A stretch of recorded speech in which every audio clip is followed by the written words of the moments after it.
ମୁଁ ଆଜି ହଳଦୀ ଆଉ ଗୋମୂତ୍ରର ଗୋଟେ ଘରୋଇ ଉପଚାର କହିବି। ଆଉ ଇଏ ବଢିଆ ମେଡିସିନ। ଆପଣମାନେ ମୋ ଭିଡିଓକୁ ଆରମ୍ଭରୁ ଲାଷ୍ଟ ଯାଏଁ ଦେଖନ୍ତୁ।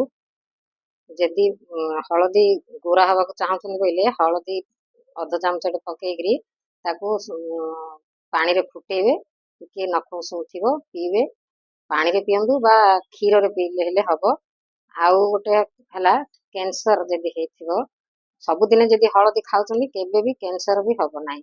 ଆଉ ଗୋଟେ ହେଲା ଗୋମୂତ୍ର, ଇଏ ହଉଛି ଗୋମୂତ୍ର, ଦେଶୀ ଗାଈର ମୂତ୍ର। ଦେଶୀ ଗାଈର ମୂତ୍ର ସଂଗ୍ରହ କରିବେ, ତାକୁ ଅଧ କପରେ ଅଧ ଚାମଚଟେ ହଳଦୀ ଗୁଣ୍ଡ ପକେଇକିରି ତାକୁ କଣ କରିବେ, ଫୁଟେଇ ଦେବେ। ଥଣ୍ଡା କରିକିରି ତାକୁ ସକାଳୁ ଖାଲି ପେଟରେ ଏମିତି ପିଇବେ। ଦେଖିବେ ଯେକୌଣସି ଜାଗାରେ କ୍ୟାନ୍ସର ହେଇଥିଲେ ହେଲେ ସିଏ ପୁରା ମୂଳରୁ ପୁରା ଭଲ ହେଇଯିବ। ମୋ ଭିଡ଼ିଓଟି ଯଦି ଭଲ ଲାଗିଲା ଲାଇକ୍ କରନ୍ତୁ, ସେୟାର କରନ୍ତୁ। ରହିଲି, ଜୟ ଜଗନ୍ନାଥ।